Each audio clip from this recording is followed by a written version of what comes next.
مینه مو ختمه شوه پښتو سره نیولي یو مینه مو ختمه شوه پښتو سره نیولي یو یو څو خبرو څو کیسو سره نیولي یو مینه مو ختمه شوه مینه مو ختمه شوه پښتو سره نیولي یو یو څو خبرو څو کیسو سره نیولي یو او لکه کمزورې رسۍ پسو تروشه لنګه لکه کمزورې رسۍ پسو تروشه لنګه بس څو ترونو څو پڼسو سره نیولي نظم دا نن د یوې خور درته کیسه کوم نن د یوې خور درته کیسه کوم داسې څه د نظم سرنما کوم عنوان یې دا د مړه رزینما کېږي بدل کې د یوې خور د سر سودا کېږي زه یوه ګیله له خپل کلتور کوم داسې یو تنقید په دې دستور کوم دې کې هم سپین ږیري مشران راځي هم ورکې د وخت لوی عالمان راځي قتل یو پښتون د بل پښتون وکړي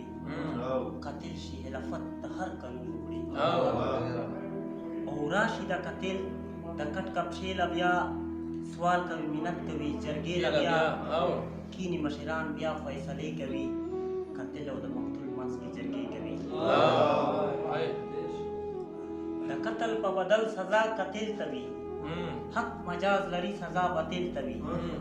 او سترګې د سپین ږیرو د قتل سترګې د سپین ږیرو د قتل په هور وایي خلاصوي بله سزا نه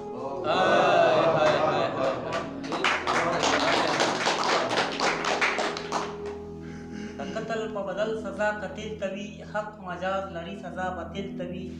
سترګې د سپین ږیرو د قتل په هور وایي خلاصوي بله سزا نه ورور دلته کې د خور دنیا ویجاړه شي ښه باد اشنا دشته یې شاړه شي غټ امتحان راشي د ککۍ په سر غټ امتحان راشي د ککۍ په سر رپریږي تندرونه ګلالۍ په سر دلته کې د خور دنیا ویجاړه شي ښه باد اشنا دشته یې شاړه شي غټ امتحان راشي د ککۍ په سر رپریږي تندرونه ګلالۍ په سر خاورې شي په زړه باندې نسکوره شي کونګه شي په خوله او خم شمکوره شي اوښکې د سترګو نه بهیر کوي پټه خوله د زړه دننه ویر کوي اوښکې د سترګو نه بهیر کوي چوپه خوله د زړه دننه ویر کوي پلار یې زړګی سخت کړي بل یې نه وي لور پټه خوله ژړا کې په رضا شي مور داسې ګلالۍ ورکړي د مړه په کور قید د عمر بر شي په بدل لو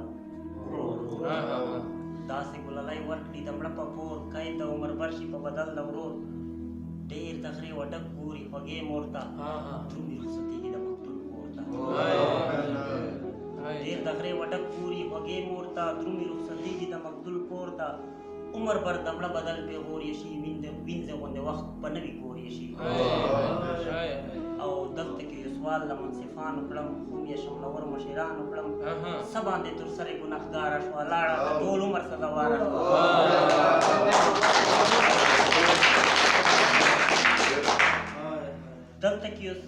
دلته کې یو سوال له منصفانو کړم هم یې شملور مشرانو کړم څه باندې تر سره ګنهګاره شوه لاړه د ټول عمر سزاواره شوه دلته کې اسلام مسلماني څه شوه دلته کې انصاف رواداري څه شوه